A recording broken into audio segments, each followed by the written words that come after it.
So my 29-year-old husband, 9, passed away in a work accident in February. He drowned after falling off a boat. It was a freak accident, and the company's one and only fatality in their decades-long history. We have a 2-year-old son together, and as you can imagine, I am reeling. He basically left for work on a normal Friday night and never made it back. His mother has always disliked me from the moment she knew about my existence. All these years he did his best to protect me from the insanity, and in the past year it seemed as if mother-in-law had finally come around and wanted to make amends. Because DH was still hopeful that his mother could change, and he wanted my son to have a relationship with his grandma. I agreed on VVLC, even though I didn't feel good about it. Well, after he passed, I had the unenviable yet necessary task of going through his stuff. I couldn't help but look through his conversation with mother-in-law. You guys, I knew this woman was off the rails, but I was left shaking after reading their conversation. All these years, she had been wishing ill upon me and my parents. She'd regularly accuse me of trying to divorce her and DH. On multiple occasions, she said that she prayed to God that he will take away someone that I loved the same way I took away DH from her. She told DH that karma will come for my son. She accused me and my parents of being gold diggers. For the record, my parents paid for our wedding and dear husband funeral because that's just how much they loved him. My poor husband did a wonderful job of defending us and shutting her down, and there were many instances where he would cut her off mid-rant by blocking her. In the past year, the vitriol did ease up considerably, though there were still many instances of it. Despite her and her family's terrible relationship with DH and me, I made sure that the whole lot of them had priority and sufficient access to DH at his funeral. I know I didn't have to extend the courtesy to them, but I've also buried a child, and I was willing to put aside our differences for a couple of hours so they could say their goodbyes proper. Turns out I shouldn't have cause. They supposedly weren't happy with how the funeral went. Pretty rich coming from people who said they wanted to foot the bill for the funeral, but never ponied up. And don't get me started on the inheritance.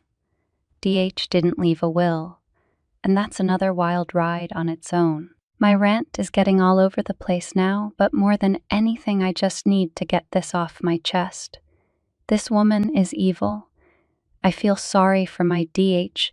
He didn't deserve a mother like this, and he tried so hard to work things out with her up to his death. Some days I feel like telling her that she got what she wished for. God did take away someone I love. Her son. Talk about sinking the ship to kill the captain. I miss my dear husband terribly. I wish he had a much better mother in his short life. Update. First off, I really want to thank everyone for your support in my last post. I honestly didn't think it would get much attention, and I truly appreciate every single response. Some time has passed, and some matters have been taken care of. I received a couple of calls from mother-in-law via father-in-law phone, and they were odd. There was some hostility, some sympathy pandering, and a whole lot of question marks and odd requests.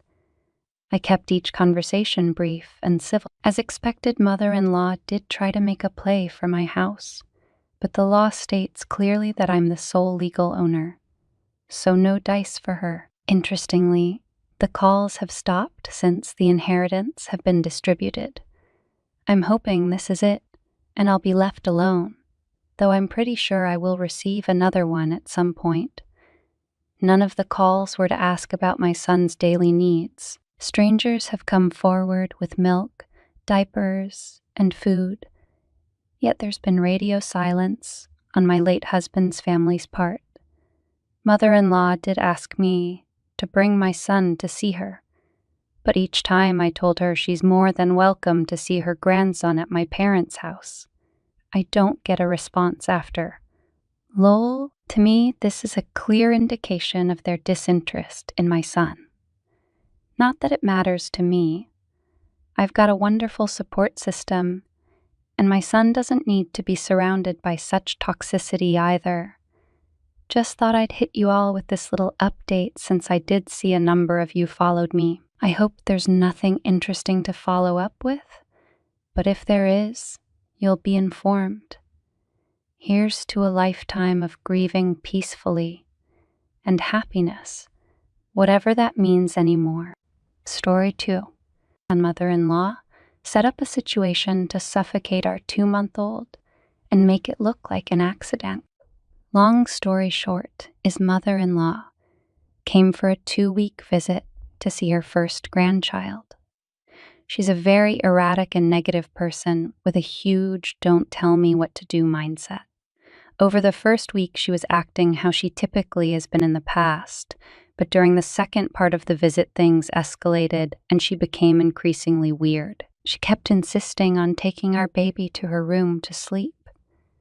We had multiple conversations with her about safe sleeping and specifically said no pillows since it's dangerous. Only put the baby to sleep in the bassinet.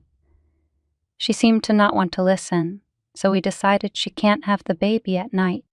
It's a tempting offer to have a full night's sleep, as we're sleep-deprived new parents. She took the baby out of my arms as he was screaming from gas pains at around 11 p.m. last Saturday and said she'll get him calmed down. At this point, she has taken him out of the living room to her room and back once he's asleep, and in process multiple times with no issue. I can hear him crying for about 10-15 minutes after she left the room, but after another 10-15 minutes of silence, she wasn't back. So my husband and I went to check on the baby. Baby was placed on a fluffy pillow against the wall, and she was sleeping next to him. I think she was fake sleeping. We immediately snapped him up and didn't let her touch him for the rest of the duration of her stay. We told her not once, not twice, but 3 separate times that this can suffocate him, and she literally put him in the most unsafe way possible on the bed. This was not a careless mistake. She knew what she was doing. 10 minutes after we got the baby back, she came in the living room pretending to mess with a cup on the table, brushed her teeth, and then went to bed without saying anything. Normally, she's really chatty. We think she was trying to bait a fight out of us, so we decided to gray rock her while keeping the baby in our sight at all times. She was relatively silent the rest of the trip, 3 days, and literally looked like she wanted to kill us near the end. I've never felt this from anyone before, and it was terrifying. The kicker is that she was using my husband's iPad alone in her room for a few hours before she left, and it seems she was looking up murder stories and true crime videos. It's just so creepy. In retrospect, there's a ton of small things that she did and said that makes it seem that she was thinking about harming the baby for at least a day or 2 before this happened. I feel sick about the whole thing. Before this incident, she was doing things to bait fights from us and was talking shit about my husband while he was gone, thinking that would drive a wedge between us. She had an agenda. She wants him to move back in with her and punish us for not giving her money, and would literally harm a baby, her own flesh and blood, to do so. There's a lot of details and events that lead up to the incident, but it feels way too much to write up. She's definitely mentally ill. She was frantically ranting at me for hours a day about money and how everyone treats her poorly, etc. before the incident, and probably has a personality disorder. Other members of her family have cut ties with her over her behavior. We are never talking to her again. Luckily, we live in a different country far away, and there's no way she could randomly drop by. I've never experienced anything remotely like this before in my life with anyone. This is the first time I've seen her in 2 years, and the last time I'll ever see her. Story 3. My mother-in-law photoshopped my husband's nose on our wedding pictures. How do I tell him? I 27 female, I've been with my husband 29 male for 7 years. I remember that early in our relationship, one of the first things he expressed insecurity about was his nose, specifically about its width. He never wanted surgery, but thinks his nose is too big for his face. I never thought that true. And for a long time, I wondered where he'd gotten that idea from. Then I met his mother, and all my doubts went out the window. I don't hate her, but the woman complains about everything. And she seems particularly interested in criticizing her sons. Barely anything about my husband or his older brother is good enough for her, and if it is, she is quick to imply they don't deserve it. According to my bill, that behavior didn't start until file passed about 8 years ago. So they don't usually hold it against her. But to me, it seems like she legitimately doesn't want her children to be happy. Most times we talk to her, my husband ends up devastated. She constantly complains about me, his job, our apartment, and his appearance. She has, on more than one occasion, suggested he get a nose job. That tends to upset him, so I always try to shut that down as quickly as possible. We got married in early May. The photos were ready about 2 months later. And we created a shared album on Google Photos for our friends and family, including mother-in-law. I got pregnant during our honeymoon. Can't recommend Dubrovnik enough. And I'm now 24 weeks along. We've had problems with mother-in-law concerning my pregnancy.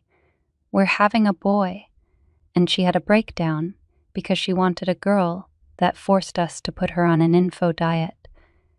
That was 2 months ago, and she has since improved her behavior. Because of that, we said yes when she invited us to go to a mall near her place to shop for baby clothes last Saturday. My husband had an emergency at work and ended up not coming, but we still managed to have a good time. When we were done, she invited me back to her place. I hadn't been there in a while, and I quickly saw that she'd gotten some of our wedding pictures up on the wall. I instantly noticed something was wrong with them, but I couldn't pinpoint what it was yet. A mother-in-law saw what I was looking at and proudly announced that she'd gotten someone to fix his nose. In other words, she gave her son a Photoshop nose job on his wedding pictures. I couldn't believe it. I never thought she'd stoop so low. It wasn't even a good nose job. It was so bad that my husband's face didn't look real. He looked like a Ken doll, and not in the hot Ryan Gosling way. Mother-in-law must have seen how mad I got because she instantly tried to defend herself. She tried to make the point that her son deserved to look his best on his wedding day, and I should have convinced him to get the real nose job before our ceremony. I made up an excuse to leave, but I could tell she knew the real reason.